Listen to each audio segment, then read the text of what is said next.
Good evening friends, welcome back to my YouTube channel Shiksha coaching classes. Student, जैसे कि मैं आपको आज उत्तराखंड के रिगार्डिंग बताऊंगा। उत्तराखंड में यूके ट्रिपल एससी और यूके पीएससी, जो उत्तराखंड अधीनस्थ सेवा चयन आयोग है और उत्तराखंड लोक सेवा आयोग है, उनके थ्रू जो वैकेंसी आने वाली हैं या जो आ चुकी हैं, उनके रिगार्डिंग जो क्वेश्चंस हैं आपके, उनकी जितना भी आप डेटा मुझे मिला है वो आपके साथ में शेयर करूंगा। सबसे पहले मैं आपको बता दूं कि जो फॉरेस्टर वाले स्टूडेंट्स हैं जो कि मेरे साथ चैनल पे काफ़ी टाइम से जुड़े हुए हैं, उनके लिए वो पूछ रहे हैं कि जो मैंने कट ऑफ बताया है उसका क्या सीन रहने वाला है।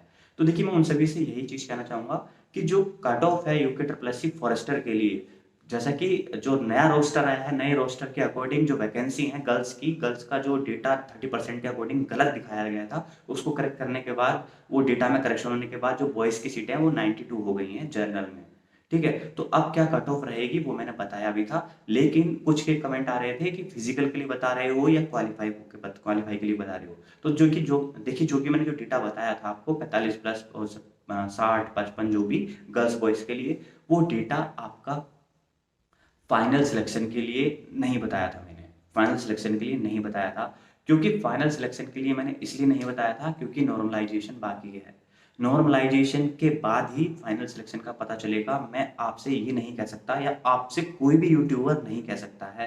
कोई भी यूट्यूबर का मतलब है कि एक तो उत्तराखंड के अंदर इतनी डाइवर्सिटी है भाई, कि चैनल वाले, हर एक चैनल वाला जो बैठा है ना, मुंह उठा करके ऐसे ही खोल देते हैं 80 plus, 85 plus, 70 plus, 65 plus, 60 plus, 55 plus. अरे भाई, एक बार ये तो देख लो कि यार, तो एग्जाम आपका 10 दिनों में हुआ है, 20 शिफ्टों में एग्जाम हुआ है। अब 20 शिफ्टों में एग्जाम हुआ है, उसमें से भी हर एक शिफ्ट का अलग अलग अपना वेरिएशन रहा है। तो जो आप पहले नॉर्मलाइजेशन तो होने दो, नॉर्मलाइजेशन के बाद उनका स्कोर तो आने दो, तभी तो आप देखोगे। आप कैसे बता सकते हो यार कि नॉर्मलाइजेशन आपने देखा नहीं है? बिना नॉर्मलाइजेशन के बाद फाइनल कट ऑफ कैसे बता सकता है? कोई भी नहीं बता सकता, क्योंकि फाइनल कट ऑफ का आधार क्या रहेगा? जब आपके नॉर्मलाइज स्कोर सभी आपको देखने को मिल जाएगा। मान लिया किसी स्टूडेंट का स्कोर 70 है, नॉर्मलाइजेशन के बाद उसका 65 हो जाए, या किसी का नॉर्मलाइजेशन से पहले स्कोर 70 है और उसके बाद उसका 75 हो जाए, तो कट ऑफ में फर्क नहीं पड़ेगा? आप सोचो ना इस बात को पहले, कि नॉर्मलाइजेशन से बहुत ज़्यादा फर्क पड़ेगा और उसी से आपका फाइनल रिजल्ट भी बनेगा दोस्त। आप इस बात को समझो। अगर कोई भी यूट्यूबर आपको गुमराह कर रहा है, तो सबसे पहले तो आप ये देखो ना कि पॉइंट की बात ये है, सबसे बड़ी जो फैक्ट है जिसके पीछे लगा हुआ, कि नॉर्मलाइजेशन से पहले कोई फाइनल कट ऑफ कैसे बता सकता है? हाँ, ये जरूर एक्सपेक्ट कर सकता है कि अभी आप क्वालिफाई, क्योंकि जो आपका रॉ मार्क्स है वो इतना अच्छा है कि आप क्वालिफाई कर जाओगे, नहीं कर जाओगे फिजिकल के लिए। ठीक है, या आप बॉर्डर पे रह जाओ, ऐसा भी तो हो सकता है। क्योंकि फाइनल सिलेक्शन के लिए आपको क्या होगा, जनरली जब फिजिकल के लिए बुलाएंगे, तो वहां पर क्या है कि आपको 2 टाइम्स, 3 टाइम्स या 5 टाइम्स तक बुलाया जाता है। जैसे जनरली जो फिजिकल वाले जितने भी एग्जाम होते हैं, उनमें 3 टाइम्स से तो ज़्यादा ही बुलाया जाता है। लेकिन उत्तराखंड का कॉन्सेप्ट समझ में नहीं आया, क्योंकि जो उनका फॉरेस्ट गार्ड है, यहाँ पे इन्होंने 2 टाइम्स ही बुला लिए। पता नहीं क्या कॉन्सेप्ट लगाते हैं, 2 टाइम्स स्टूडेंट्स ही बुलाए गए। हालांकि 3 टाइम्स मिनिमम रिक्वायरमेंट होती है फिजिकल के लिए बुलाने के लिए, हर जगह पर, ऑलमोस्ट ऑल इंडिया। लेकिन ये उत्तराखंड का कुछ अलग ही क्या कहें, है जो भी है। तो अब मेरी बात समझिए कि जो आपकी कट ऑफ बनेगी नॉर्मलाइजेशन के बाद, बनेगी फिजिकल के लिए। वो बनेगी फिजिकल के लिए, और फिजिकल के बाद जो क्वालिफाई कर जाएंगे, उसके बाद भी कुछ नंबर इंक्रीज करके फिर बनेगी आपकी फाइनल कट ऑफ। तो फाइनल कट ऑफ के लिए सिक्योर मार्क्स कितने चाहिए, वो आप अभी डिसाइड नहीं कर पाओगे दोस्त। जैसा कि मैं आपको क्यों बता रहा हूँ, ऐसा क्यों कह रहा हूँ, तो आप उसके पीछे लॉजिक है। क्योंकि नॉर्मलाइजेशन बहुत बड़ा फैक्टर है उत्तराखंड के अंदर। नॉर्मलाइजेशन का रोल एकदम समझ में नहीं आता है। आप कितने भी एग्जाम उठा के देख लो, उत्तराखंड के अंदर इतनी ज़्यादा डाइवर्सिटी है कि आपको पता चलेगा कि 55 वाले के जो स्कोर है वो हो सकता है 1-2 ही बढ़ा हो, लेकिन किसी 70 वाले का 60 हो गया हो। बहुत सारे एग्जाम्स ऐसे हैं। एग्जाम्पल के तौर पे, किसी ने एग्जाम दिया है और उसका नॉर्मलाइजेशन ने दिखा है, काफ़ी शिफ्टों में एग्जाम हुआ है, तो वो समझ पाएगा इस चीज़ को। हालांकि जब कम शिफ्टों में एग्जाम होता है, तो नॉर्मलाइजेशन का इतना ज़्यादा फर्क नहीं पड़ता है। अगर यही एग्जाम 2 शिफ्टों में होता, सुबह और शाम में, तो मुश्किल से 2 से 3 नंबर का ही फर्क पड़ता, 5 नंबर का फर्क पड़ जाता। लेकिन अभी क्या है, कट ऑफ पर फर्क इसलिए पड़ जाएगा कि अगर कोई शिफ्ट इतनी हार्ड थी या कोई इतनी इजी थी, और उसका वेरिएशन मतलब 10 नंबर का डिफरेंस ले आता है, तो 10 नंबर बहुत ज़्यादा मैटर करते हैं किसी के लिए। 60 से 70 पहुंचना बहुत बड़ी बात है। वो 70 से 80 पहुंचना बहुत बड़ी बात है, और 80 से 70 आना बहुत ज़्यादा डिक्रीजमेंट हो जाएगा फिर। तो ये सारी चीज़ें आपको समझनी चाहिए, इसीलिए मैं बोल रहा हूँ आपको कि जो ओवरऑल जो फॉरेस्टर के स्टूडेंट्स हैं, ये सभी थोड़ा सा पेशेंस रखें। अच्छी बात यह है कि आपकी बॉयज़ की सीटें इंक्रीज़ हो गई हैं, तो आपकी जो कट ऑफ है आपको मतलब मान के चलिए ज़्यादा टाइम आपको नहीं लगेगा, लेकिन बहुत ही जल्दी आपको देखने को मिलेगा कि आपका जो नॉर्मलाइजेशन स्कोर है, फाइनल रिजल्ट जैसा कि अभी आयोग ने बताया है कि 3-4 महीने में रिजल्ट डिक्लेयर करेंगे। तो नॉर्मलाइजेशन के बाद का स्कोर है या वो अपनी रिवाइज्ड आंसर के रिलीज़ करेंगे, कुछ तो ज़रूर देंगे। तो उसका जो रिवाइज्ड आंसर की है, कि जैसा कि मैंने पता कर किया अभी, तो उन्होंने ये बताया कि रिवाइज्ड आंसर की नहीं देंगे, डायरेक्ट वो आपका रिजल्ट देंगे। अब रिजल्ट में भी वो कितना नॉर्मलाइजेशन उन्होंने किया है, कितना नहीं किया, वो सारी चीज़ें आप देख लेंगे, क्योंकि सभी को अपने रो मार्क्स तो पता ही है कि मेरे इतने हैं, मेरे इतने हैं। तो नॉर्मलाइजेशन स्कोर किसका कितना आ रहा है वो हर कोई देख ही लेगा, ठीक है। तो नॉर्मलाइजेशन में अपना स्कोर आपको पता ही चल जाएगा कितना कितना आ रखा है, ठीक है। नॉर्मलाइजेशन में मैक्सिमम 10-12 नंबर भी बढ़ सकते हैं, ऐसा नहीं है दोस्तों, ठीक है।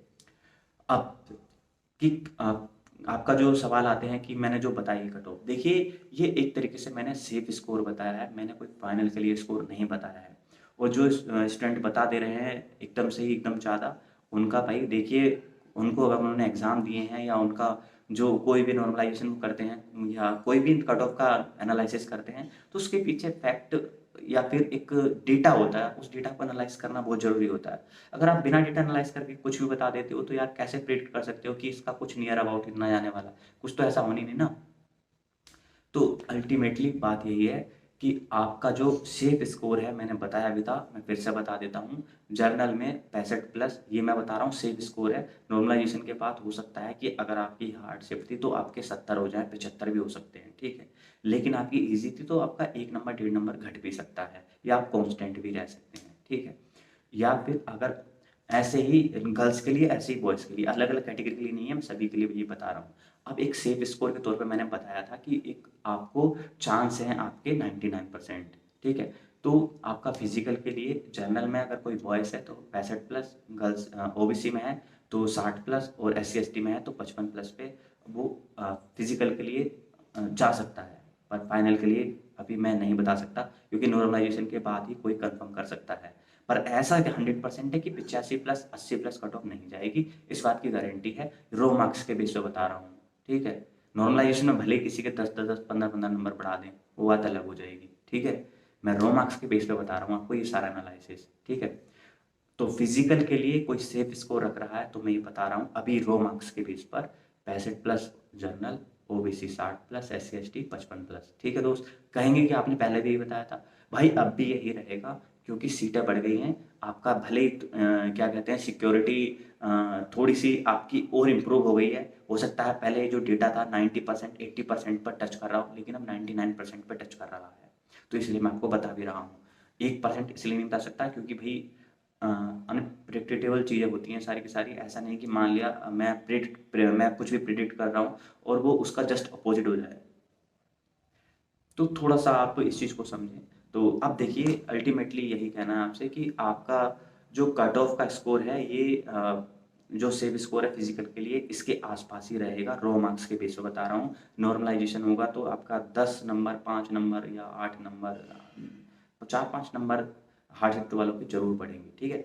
अब देखिए नई पोस्टें अभी भी ग्रुप सी जो यूके ट्रिपल एस सी निकाल रहा है, ग्रुप सी की पोस्टें, प्लस लोक सेवा आयोग भी नई नई पोस्टें निकाल रहा है। आपने देखा होंगे लोअर पीसीएस अपर पीसीएस आई गई हैं, तो वो भी आप फॉर्म फिल करेंगे ही करेंगे। तो अब मैं आपको बता रहा हूँ जो स्टूडेंट काफ़ी टाइम से वेट कर रहे हैं कि भाई ए और जेई की पोस्टें कब आने वाली हैं, स्टूडेंट्स के जो कमेंट्स आते हैं। तो देखिए असिस्टेंट इंजीनियर और जूनियर इंजीनियर की जो पोस्ट हैं उनके रिगार्डिंग मैं आपको बता दूँ, एक ही पोस्टें 15 सितंबर तक आपको ऑफिशियली वेबसाइट पे देखने को मिल जाएंगी लोक सेवा आयोग की। एक ही पोस्ट है, असिस्टेंट इंजीनियर की पोस्ट है। और जो पोस्ट हैं 100+ रहने वाली हैं, जो मुझे पता चला है असिस्टेंट इंजीनियर की। जेई की पोस्टों के बारे में करेक्शन के लिए डेटा गया है, उसके बारे में भी ये बोला गया है कि उसका भी कुछ कंफर्म नहीं है, 1 महीने या 2 महीने बाद वैकेंसी आएंगी। तो जेई की वैकेंसी में टाइम लगेगा, लेकिन ए की वैकेंसी 15 सितंबर तक आयोग की ऑफिशियली वेबसाइट पर रहेंगी, ठीक है।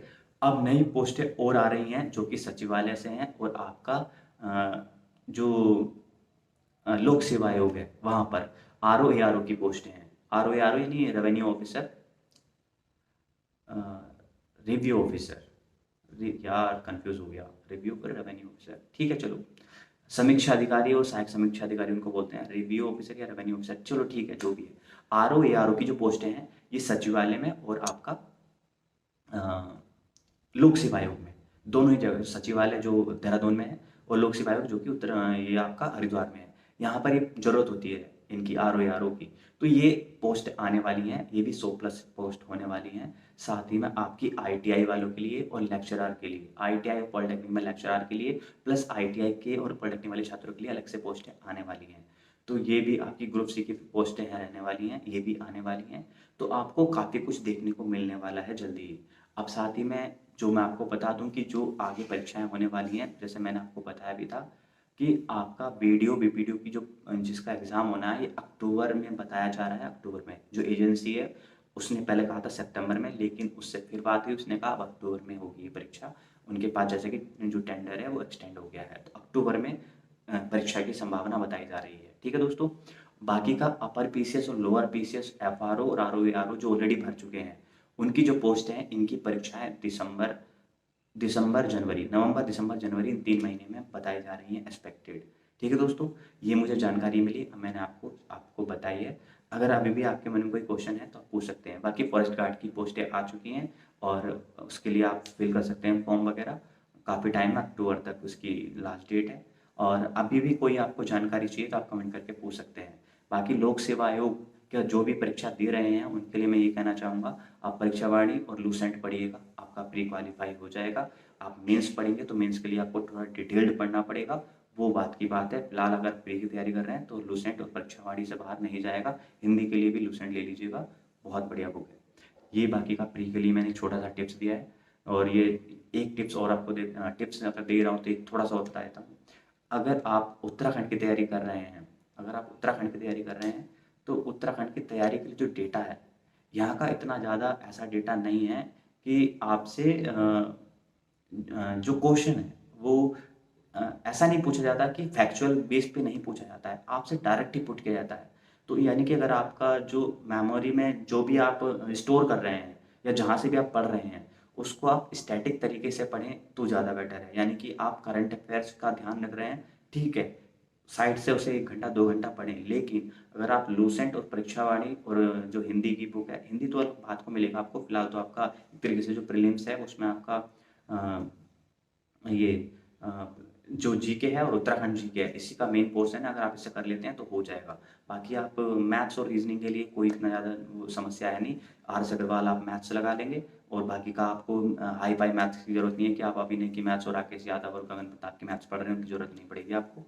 साथ ही में आपको रीजनिंग के लिए अरिहंत का कोई भी प्रैक्टिस सेट ले लीजिएगा या लूसेंट का ले लीजिएगा, उसमें आपको 10 प्रैक्टिस सेट लगा लेंगे तो आपकी रीजनिंग ठीक हो जाएगी। रीजनिंग कुछ ज़्यादा नहीं है, 1-2 महीने का खेल है, पूरी सीख जाते हैं। मैथ्स 3 महीने में खत्म हो जाती है।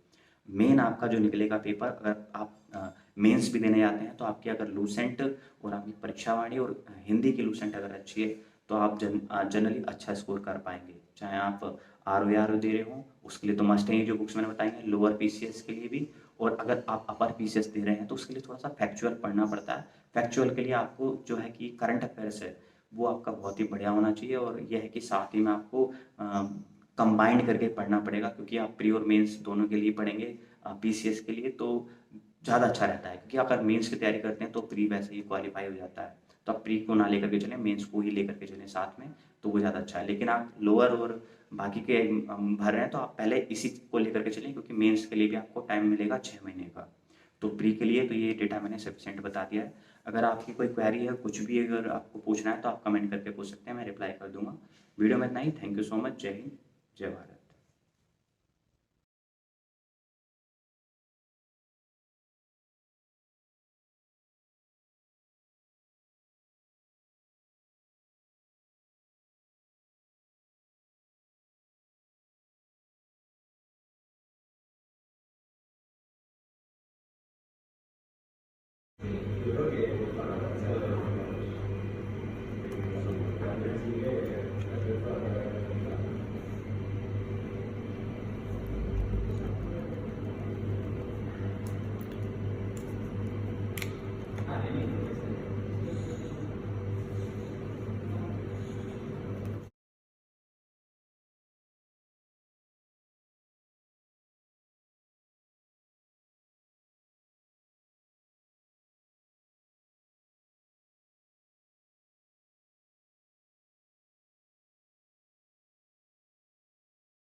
के